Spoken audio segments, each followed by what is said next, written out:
Friends, welcome to this week's Perfect News Analysis episode.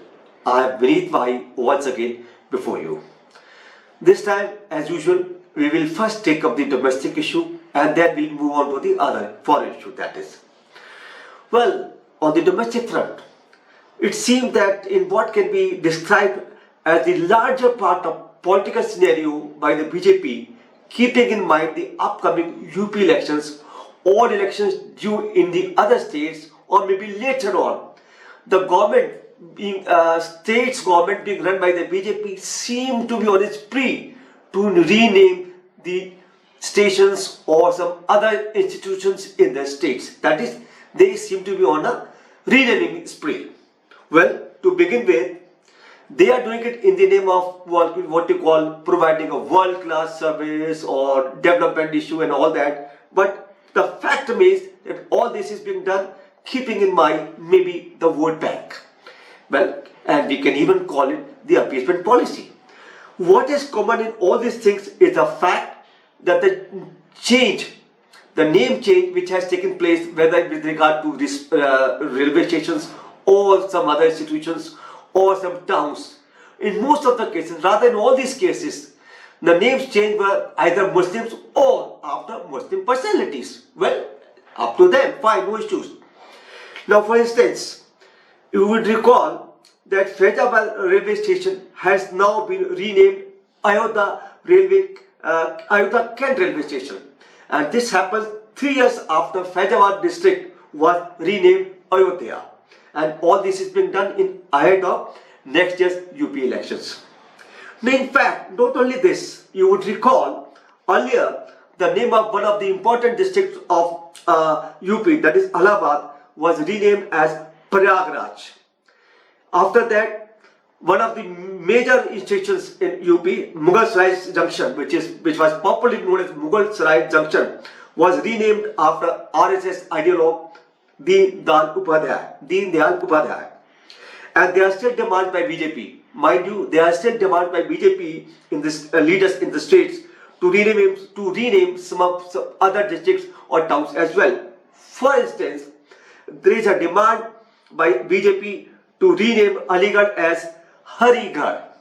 There is also a demand by BJP to rename Agra as Agravan, or for that matter, Azamgarh to be renamed as Aryamgarh. Well, all this is fine. It is up to the government. But what we want to say is, why only change Muslim names? There are some other prominent places also, or maybe personalities which are non-Muslim, that is Hindus. Why can't we name after them? Or why can't we change other names? Well, we all know why it is happening. And in fact, in this series, today was a very interesting day because today in Bhopal, Madhya Pradesh, that is the very popular and very old station, that is Habibganj station in Bhopal, was renamed. Yes, it was renamed after Gond Queen Rani Kamlapati. And none other than the Prime Minister himself unveiled that station, the new name. Well, it is all fine. But why did it happen? There is a reason behind it.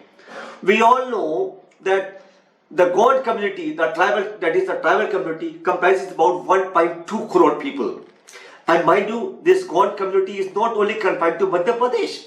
You have Gond people, tribal people living in Bihar, you have Gond people living in Madhya Pradesh, and you have Gonds living in Rajasthan and Chhattisgarh as well. But the fact remains, why it is happening in Madhya Pradesh? Let us look at the assembly results of the past two elections. The BJP had won 59 out of 84 tribal dominated seats in Madhya Pradesh in 2013 elections. But in the next election, that is in 2018, they could win only 34 out of those seats. That means their number came down quite considerably. Now, keeping that in mind, this state, what they have done today has been done. Let us not forget that tribals constitute over 22% of the population of Madhya Pradesh. Hence, the reason why now they are trying to woo the tribal community in Madhya Pradesh. Well, we all know elections are not due there now, but as and when they take place, either in Madhya Pradesh or some other state, I think this name changing spree by the BJP state government is going to continue and it's not going to stop here and now. Now we will switch over to the foreign issue. But again, this foreign issue relates to India's relations and ongoing tension with China. Despite reports to the contrary and factors like fuel crisis, increasing number of COVID cases in China and its image taking an international beating, the fact remains that the president of China, Xi Jinping, again emerged as its top leader, as a strong man. For the simple reason that in the recently held Politburo meeting of the CPC, that is Communist Party of China, it seems that he was able to have his way all along, all through, with no opposition. In fact, he has even become stronger.